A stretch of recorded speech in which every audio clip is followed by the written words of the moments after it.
አስባችሁታል? ከተማ ውስጥ አሉ ከተባለው ቅንጡ እንዲሁም በአንድ ጊዜ ቻርጅ ረጅም ኪሎ ሜትር መጓዝ ከሚችሉ የሃይብሪድ ተሽከርካሪዎች መካከል አንድ የሆነውን በ7 ሚሊዮን ብር የሚሸጠው ማለት ነው 30% ብቻ ከፍሎ 7%ቱን በ5 ዓመት ብድር ማለትም በዝቅተኛ ወለድ መጠቀም ብችሉ ይህም ይቻላል። መኪናው BYD ሲል 06 ዴማ ይባላል።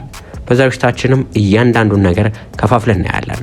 መኪናው ምን አይነት ተሽከርካሪ ነው፣ ባትሪው ምን አይነት ነው፣ ፐርፎርማንሱም እንዴት ነው የሚለውን ጀምሮ በወራዊ ስንት ይመጣል ክፍያ እስከሚሉት እያንዳንዱ ነገሮችን ከፋፍለን የምናይ ይሆናል። ለዚህ ቻናል አዲስ ከሆናችሁ በዚህ ቻናል ላይ በየዕለቱ ከመኪና ጋር የተገናኙ የተለያዩ መረጃዎችን በኢትዮጵያ ውስጥ አለ ከተባለው የመኪና ቻናላችን አዶኒያስ ካር ሪቪው ዩቲዩብ ቻናል ይዤላችሁ ቀርብ ያለው እናንተም ይህን የመሳሰሉ የተለያዩ ከመኪና የተገናኙ መረጃዎችን መከታተል ፈልጉ ከሆነ ሰብስክራይብ ያድርጉ።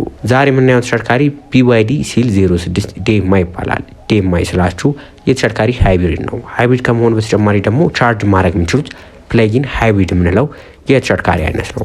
መኪናው ዴማይ ነው ስላችሁ ሙሉ ለሙሉ በኤሌክትሪክም ከተማ ውስጥ ከፈለግን መጠቀም እንችላለን። ረዘም ያሉ ርቀቶችን ስንወጣ ደግሞ በሃይብሪድ ሞድ በማድረግ መኪናው ወደ 2000 ኪሎ ሜትር ያለ ሀሳብ መጓዝ እንዲችል ያደርገዋል። ይህን እንዲችል ያደረገው ደግሞ ራሱን የቻለ ፊቸሮች አሉት። መኪናው የተገጠመለት በዋነኛው የነዳጅ ሞተሩ ነው። የተሽከርካሪ ላይ ተገጥሞለት የምናገኘው ኢንጂኑ ባለ 1500 ሲሲ 4 ሲሊንደር ኢንጂን ሲሆን ከዚህ በተጨማሪ ደግሞ መኪናው የተገጠመለት LFP ባትሪው ማለትም ሊቲየም አየን ፎስፌት ባትሪው ተጠቃሽ ነው። የተሽከርካሪ የኤሌክትሪክ ሞተሩ ብቻ እስከ 215 የፈረስ ጉልበት ማመንጨት የሚችል ሲሆን ከ0-100 ኪሎ ሜትር በ7.5 ሰከንድ ውስጥ መድረስ ይችላል። መኪናው ቶፕ ስፒዱ ምን ያህል ነው ካላችሁን እስከ 180 ኪሎ ሜትር በሰዓት መጓዝ የሚችለው የተሽከርካሪ በኤሌክትሪክ ኃይል ብቻ እንደ ባትሪው አማራጭ ከ60 እስከ 120 ኪሎ ሜትር በኤሌክትሪክ ኃይል ብቻ መጓዝ እንችላለን። ሌሎቹ ከተማ ውስጥ ከምናገኛቸው የሃይብሪድ ተሽከርካሪዎች ይህን ተሽከርካሪ የተሻለ የሚያደርገው አንድ ለየት ያለ ነገር አለ። ይህም የተገጠመለት ባትሪ ነው። የተሽከርካሪ ላይ የተገጠመለት ባትሪ ብሌድ ባትሪ ነው። ይህም ሊቲየም አየን ፎስፌት የምንላቸው በBYD ውስጥ የሚመረቱ ተሽከርካሪዎች ላይ በብዛት የምናገኘው የባትሪ አይነት ሲሆን ሊቲየም አየን ፎስፌት ከሌሎቹ የተሻለ የሚያደርገው አንደኛ ሴፍ የሆነ ባትሪ ነው። አደጋ ቢደርስበት ይቃጠላሉ ምን ይላሉ እንደሚባለው ነገር አይደለም። ሌላኛው ደግሞ ረጅም ጊዜ ያለ ሀሳብ መጠቀም እንችላለን። በመጨረሻ ደግሞ የተሽከርካሪ ሙቀት ምንም ችግር የለውም። ከፈለግን አፋርም ይዘነው ብንሄድ የትኛውንም ቦታ ይዘነው ብንሄድ በሙቀት ምክንያት አደጋ ይደርስበታል እንዲሁም ደግሞ ፐርፎርማንሱ ይቀንሳል ብለን የምናስበው አይደለም። ይህን ተሽከርካሪ ቻርጅ ለማድረግ ራሱን የቻሉ ቻርጂንግ ሜተዶች አሉ። ለምሳሌ በኤሲ ቻርጀር ይህን ተሽከርካሪ ከ6 እስከ 8 ሰዓት ውስጥ ፉል ሊያደርግ ይችላል። ያቺ ባትሪ ፓኩ ማለት ነው። ከዚህ በተጨማሪ ደግሞ ፋስት ቻርጀርም ከ30 እስከ 80%ቱን ከ30 እስከ 40 ደቂቃ ባለው ውስጥ ፉል ማድረግ ይችላል። ይህ እንደ አማራጭ ነው። ይህ ደግሞ በአሁኑ ሰዓት ላይ በየጊዜው እየተወደደ የመጣውን የነዳጅ ዋጋ እንዲሁም ደግሞ የኃይል መቆራረጥን ያለ ሀሳብ እንድንጠቀም የሚያደርገን ነው። መኪናውም በሃይብሪድ ሞድ የምንጠቀምበት ጊዜ ረጃጅም ጉዞዎችን መጓዝ እንችላለን ብያችሁ ነበር። ይህንን የምናደርገው መኪናው የነዳጁንም እንዲሁም ደግሞ የኤሌክትሪኩን አንድ ላይ በመጠቀም ነው። እነ ተሽከርካሪዎች እንደ ተገጠመላቸው ባትሪ ልዩነት አላቸው። በአንድ ጊዜ የሚጓዙት ርቀት በሃይብሪድ ቢሆንም ማለት ነው ከ1500 ኪሎ ሜትር እስከ 2000 የመጓዝ አቅም አላቸው። ሌላኛው ደግሞ እነ ተሽከርካሪዎች ላይ ጥሩ የሚባለው ነገር የኤሌክትሪክ ሞተሩ አሲስት ስለሚያደርጋቸው ከቆሙበት ሲነሱ እንዲሁም ደግሞ ፍጥነት ፈልገን በምናሽከረክርበት ጊዜ እስከ 330 ኒውተን ሜትር ኦፍ ቶርክ ማመንጨት የሚችሉ የኤሌክትሪክ ሞተሮች ስለተገጠሙላቸው ያለ ሀሳብ ማሽከርከር እንችላለን።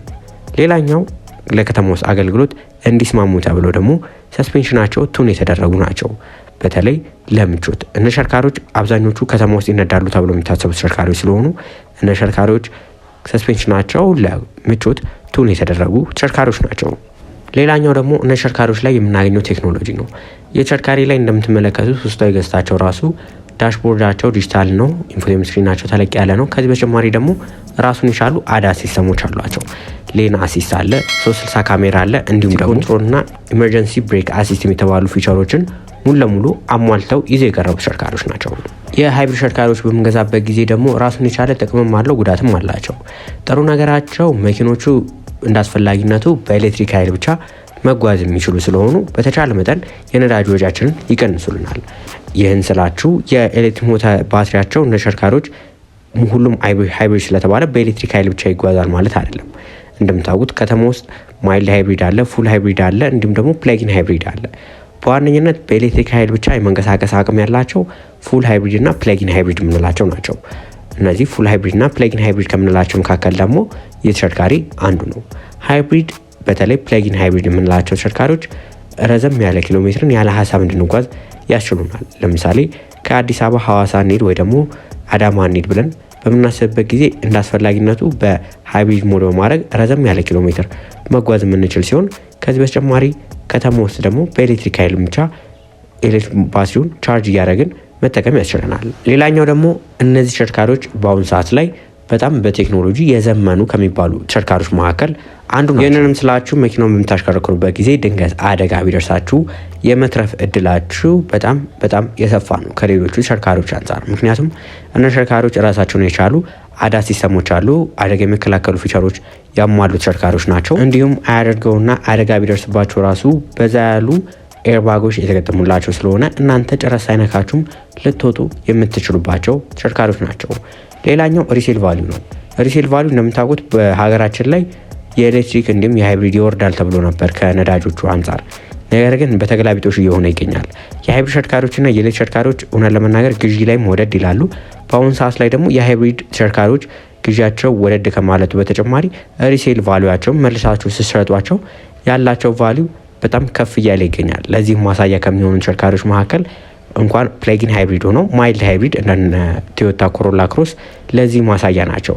የተገዙበት ዋጋ ስንት እንደሆነ ይታወቃል። አሁን የተሸጡበት ያለው ዋጋ ደግሞ ምን ያህል እንደሆነ የምንመለከት። እነ ተሽከርካሪዎች ደግሞ ሌላ ጥሩ የሚያደርጋቸው ነገር ከቢዋይዲ የገዛቸዋቸው ስለሆኑ የስፔር ፓርት ችግር ያን ያህል አያሳስባቸው። ምክንያቱም እነ ተሽከርካሪዎች ቢዋይዲ በሞይንኮ በአሁኑ ሰዓት ላይ የቢዋይዲ ስፔር ፓርቶችን እያመጣ የሚያስረክብ ስለሆነ በዚህ ምክንያት የቢዋይዲ ተሽከርካሪዎችን ከሌሎቹ ብራንዶች አንጻር የተሻለ ተመራጭም ያደርጋቸዋል።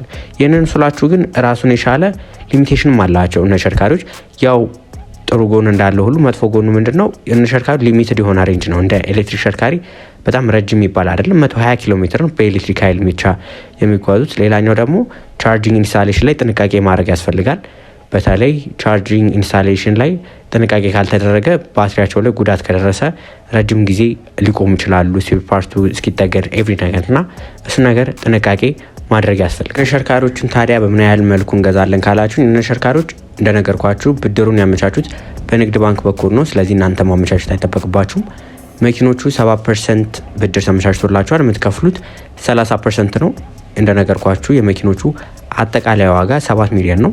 ተሽከርካሪዎች ለ5 ዓመት ነው ብድሩ የሚቆየው። ወለዱ ደግሞ 22% ነው።